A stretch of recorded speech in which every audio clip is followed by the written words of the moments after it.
Samuel Sven, a 26-year-old entrepreneur born and raised in South Dakota, found his calling in a local coffee shop after moving to upstate New York for school. I went to school upstate in Ithaca, and then to Cornell, and then there was a really good coffee shop there called Gimme Coffee. Kind of a lame name, but they're really serious about your coffee. After graduating from Cornell, Sven moved to Montana to live with his brother and continued working as a barista.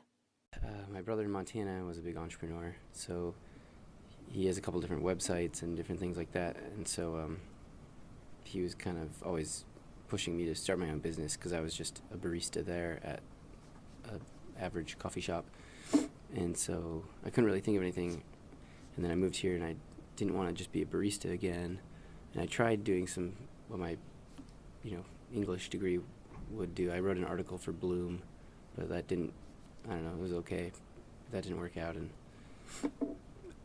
I didn't find anything to do with English, and I was like, well, the thing I'm best at and the thing I love is coffee, but I don't want to be a barista again, so why don't I turn it on its head and start my own business out of the deal? After assessing Bloomington's coffee culture, Sven saw a lot of potential for a young entrepreneur with the passion for coffee, and so he began his own business called Yulesing. When I would be working at the coffee shop, I'd be tasting, drinking lots of coffee, and I'd always be like, oh man, I'm zinging now, really zinging.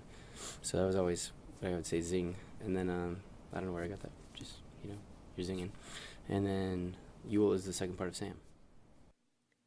Yulesing is a cold brew locally roasted coffee created and brewed by Sven. He bikes around the streets of Bloomington with his Yulesing cart, bringing coffee to the people. Anyway, it's just a really good way to brew coffee. It's really efficient, and you don't use hot water, so it's energy, whatever. But also, you get this really, really strong concentrate that then is really, really stable. So it lends itself to the cart because I have to make it all at the special kitchen, but then I can just leave it in the fridge there for up to 4 weeks. I mean, I moved through it plenty anyway, but it has a really long shelf life, and so you just take what you need for the day, and then whatever you don't use, throw it back in the fridge, and there's virtually no waste. The only waste there is the grounds of coffee.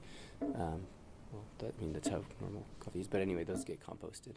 Throughout the week, Yulesing can be found near the public library, sample gates, the downtown square, various local events, and outside the farmers market.